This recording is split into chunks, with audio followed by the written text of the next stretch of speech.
in this lesson, we'll sculpt the character's ear. So let's go ahead and jump in, and we'll add a little bit of detail now to the ear. So I'm just going to start with sculpt, and I'm going to smooth out the front part of this ear. And then I just want to come in and I'll get a little bit of a larger brush size. And let's actually turn off our stamp. And let's dial our strength down, just so I get a real light touch here. And so I'm just going to go ahead and just kind of sculpt out this helix, this outer portion of the ear. I can kind of smooth that back in. I can kind of push in behind there. Okay, coming around the front, kind of smooth this out a little bit again. And this is going to kind of continue to the inside here. Okay, now coming up here, we've got the lobe, so we can use grab to kind of maybe pull this down a little bit. Go back to sculpt, and underneath here, we can start to push this in a little bit. We can kind of smooth it out.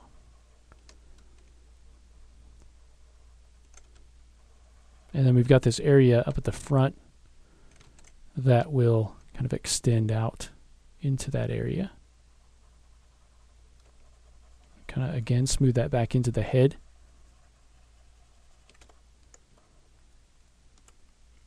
Okay, and then we've got this area coming in around the bottom that kind of blends in with the rest of this ear.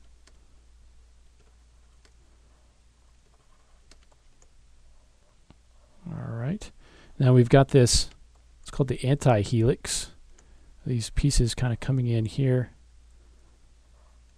We've got kind of a branch coming in from the top and kind of extending down, and it sort of blends in. Now this, a lot of times, will actually extend out past the helix. So we can sort of bring this in here and just really create the rough shapes. And this will come in kind of underneath there. And this will kind of continue up on this part here. Let's go ahead and get grab and pull this up a bit. And we can start to smooth some of this out a little. Now we need to define some edges a little bit more, so let's get sculpt and let's grab that last stamp there, and we'll use that to kind of bring in some edges here. We'll dial the strength up a bit. We can use it to define the front part of that ear, and then also come in and use it to kind of define the shape of the ear around the back. And again, the ear is not going to be a huge part of our caricature, so I'm not going to spend too much time on it. This edge will kind of blend in with these other shapes down here and kind of push that inside of the ear down a little bit. Okay, let's just emphasize this with a little bit more of those edges, and then we can come in here and add the edges coming along here and smooth that out. All right, and we can also use some of these other vector displacements, and these just give us a little bit more detail than you would get from another kind of a stamp. So I can grab this one, and it gives us a nice sort of a fold look. So we get the raised area, but we also get that cut sort of on the side.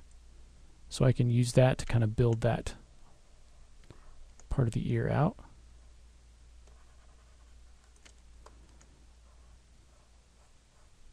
Okay, and you can see down here we still have that pretty much attached to the head, so we can come in and let's just start to just kind of pull this away from the head a bit. We've got the lobe down here, so just add a little bit of shape to that. I'll pull that up a bit. Okay, I think that's close to being good. Let's go to sculpt again, get that last one, and we can come in and really separate that from the head a little bit more. Okay, we can add a little bit of that flesh coming around the ear.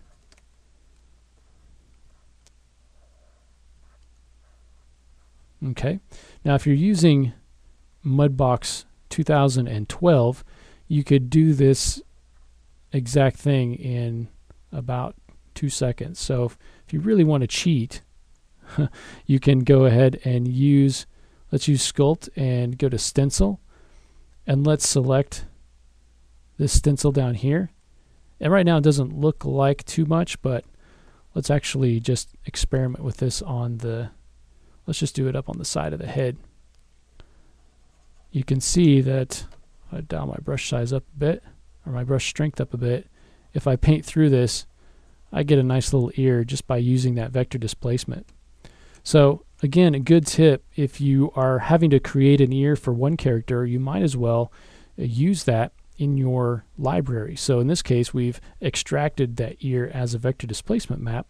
Oh, we haven't, it's part of Mudbox 2012, but it's been extracted as a vector displacement map that you can reuse over and over. So if you're going to have to do a bunch of ears or a bunch of different noses or different body parts, it might be a good idea to make a library and just create a vector displacement from those.